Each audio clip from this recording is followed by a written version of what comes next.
Tonight's video, I'm going to show you how to unlock your Mazda RX-8.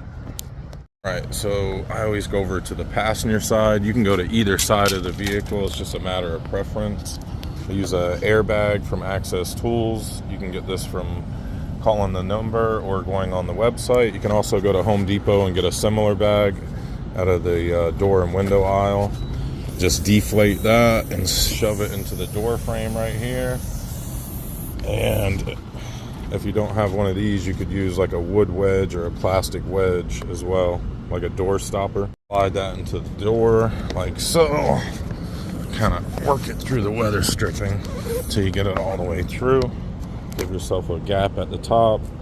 Turn the little valve to close the airbag up, pump it up.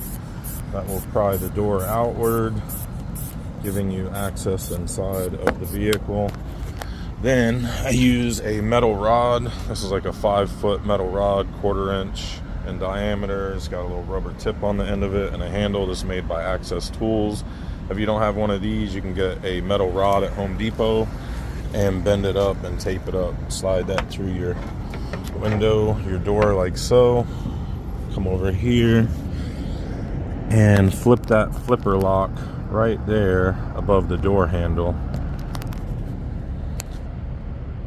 Alright, so then just go in here, hook that handle right above the door, and flip it backwards.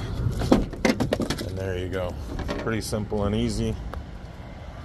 Like I said, all you gotta do is bring the little reach tool in here, get that flipper lock right above the door handle, hook it with the tool like so, and pull backwards, and that will unlock the vehicle. And this does not damage your door, doesn't mess up your weather stripping or your paint or anything like that. And when you shut the door, it's still nice and tight and flush, so no air or water will get in there. There you go. That's how to unlock your Mazda. I hope this video helped you out. Don't forget to like and subscribe, drop me a comment, and you'll see me on the next one. Bye.